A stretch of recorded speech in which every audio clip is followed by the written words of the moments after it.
துணை முதலமைச்சராக பொறுப்பேற்க உள்ள உதயநிதி ஸ்டாலின் அண்ணா மற்றும் கருணாநிதியின் நினைவிடங்களில் மரியாதை செலுத்தி வருகிறார். இதுகுறித்த கூடுதல் விவரங்களை செய்தியாளர் ராஜகுமரன் வழங்க கேட்கலாம். ராஜகுமரன், இது குறித்தான கூடுதல் விவரங்களை பதிவு பண்ணல. துணை முதலமைச்சர் நியமனம் தொடர்பான அறிவிப்பு வெளியாகி இருக்கின்றது. துணை முதலமைச்சராக அமைச்சர் உதயநிதி ஸ்டாலின் பொறுப்பேற்க இருக்கின்றார். இந்த நிலையில்தான் திமுகவை உருவாக்கிய பேரறிஞர் அண்ணா மற்றும் திமுகவினுடைய தலைவராக நெடுங்காலம் இருந்த முன்னாள் முதலமைச்சர் கருணாநிதி ஆகியோரின் நினைவிடத்தில் தற்பொழுது துணை முதலமைச்சராக பொறுப்பேற்க உள்ள அமைச்சர் உதயநிதி ஸ்டாலின் அவர்கள் மரியாதை செலுத்தி வருகின்றார்.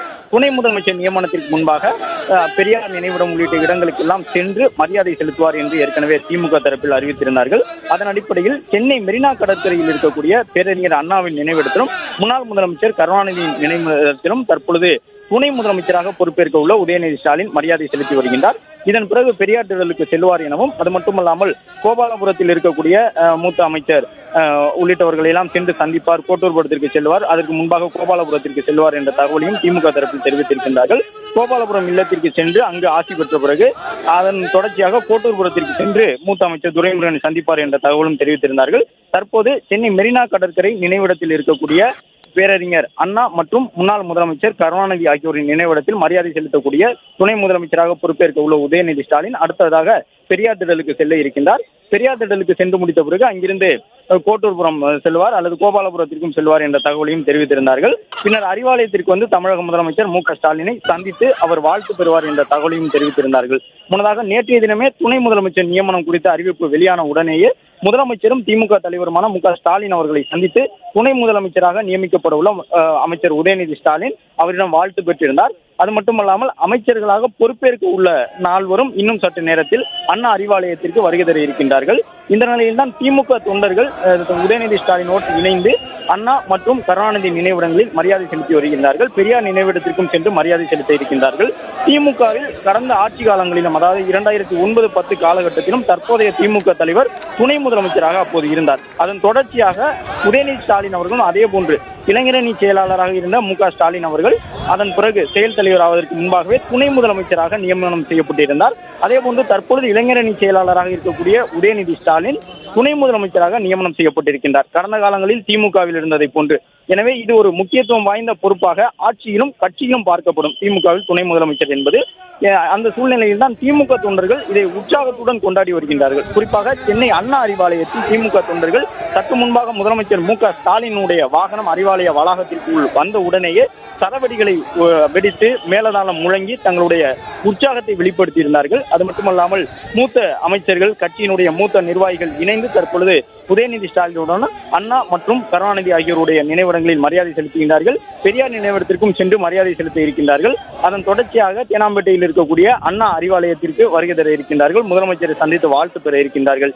இன்று மாலை 3 மணி முதல் அந்த புதிய அமைச்சர்களுக்கான பதவியேற்பு விழா ஆளுநர் மாளிகையில் நடைபெற இருக்கின்றது. அதற்காக ஆளுநர் மாளிகையில் இருக்கக்கூடிய பாரதியார் அரங்கு தயார் செய்யப்பட்டு வரக்கூடிய சூழ்நிலையில் திமுக தொண்டர்கள் பல்வேறு இடங்களிலும் தங்களுடைய உற்சாகத்தை வெளிப்படுத்தி வருகின்றார்கள். ஒரு துணை முதலமைச்சர் நியமனம் என்பது ஏற்கனவே குறிப்பிட்டவாறு திமுகவில் மிகுந்த முக்கியத்துவம் வாய்ந்ததாக பார்க்கப்படும். கட்சியிலும் ஏற்கனவே இளைஞரணி செயலாளர் என்ற முறையில் உதயநிதி ஸ்டாலினுடைய பொறுப்புகள் மிக முக்கியத்துவம் வாய்ந்ததாக பார்க்கப்படுகின்றது. அமைச்சரவையில் அவர் இடம்பெற்ற பொழுது கூட அமைச்சரவையில் சிறப்பு திட்ட செயலாக்கத்துறை உதயநிதி ஸ்டாலினுக்கு ஏற்கனவே வழங்கப்பட்டிருந்தது. சிறப்பு திட்ட செயலாக்கத்துறையின் மூலமாக தமிழகத்தில் இருக்கக்கூடிய அமைச்சரவையின் அனைத்து அமைச்சர்களுடைய துறைகளையும் பார்க்கக்கூடிய, கையாளக்கூடிய, அந்த துறைகளுடைய செயல்பாடுகளை கண்டறிந்து அவற்றுக்கு வழிகாட்டக்கூடிய ஒரு பொறுப்பாகத்தான் சிறப்பு திட்ட செயலாக்கத்துறை இருக்கும். அந்த துறை உதயநிதி ஸ்டாலின் அமைச்சராக பொறுப்பேற்ற பொழுதே அவருக்கு வழங்கப்பட்டிருந்தது. அதன் மூலமாக ஆட்சியிலும் அவர் நிறைய அனுபவத்தை பெற்றிருந்த நிலையில் தற்பொழுது துணை முதலமைச்சர் நியமனமாக அறிவிக்கப்பட்டிருக்கின்றார்.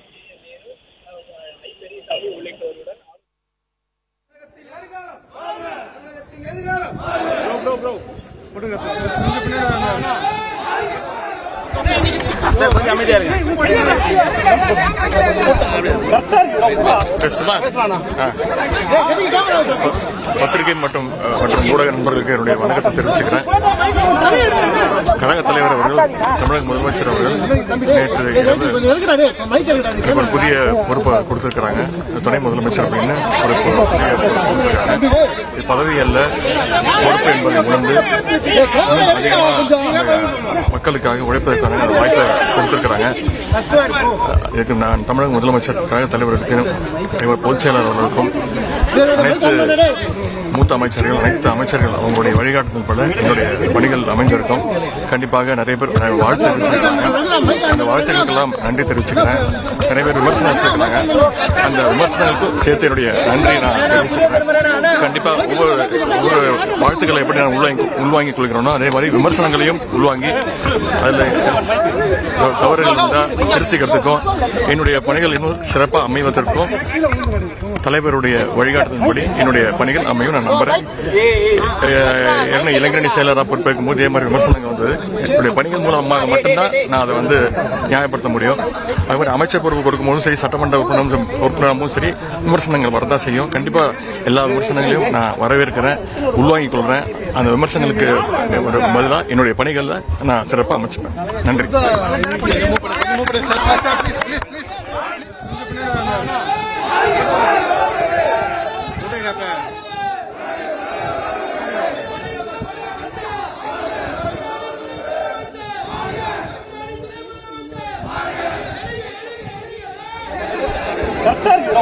பேசட்டுமா? பத்திரிகை மற்றும் ஊடக நண்பர்களுக்கு என்னுடைய வணக்கத்தை தெரிவிச்சுக்கிறேன். கழக தலைவர் அவர்கள், தமிழக முதலமைச்சர் அவர்கள் நேற்று இரவு ஒரு புதிய பொறுப்பை கொடுத்திருக்கிறாங்க. துணை முதலமைச்சர் அப்படின்னு ஒரு புதிய பொறுப்பு கொடுத்திருக்காங்க. இது பதவி அல்ல, பொறுப்பு என்பதை உணர்ந்து அதிகமாக மக்களுக்காக உழைப்பதற்கான ஒரு வாய்ப்பை கொடுத்திருக்கிறாங்க. இதுக்கு நான் தமிழக முதலமைச்சர், கழக தலைவர்களுக்கும் பொதுச் செயலாளர் அவர்களுக்கும் அனைத்து மூத்த அமைச்சர்கள், அனைத்து அமைச்சர்கள் அவங்களுடைய வழிகாட்டுதல்பட என்னுடைய பணிகள் அமைஞ்சிருக்கும். கண்டிப்பாக நிறைய பேர் வாழ்த்து தெரிவிச்சிருக்காங்க. அந்த வாழ்த்துக்களுக்கெல்லாம் நன்றி தெரிவிச்சுக்கிறேன். நிறைய பேர் விமர்சனம் வச்சிருக்காங்க.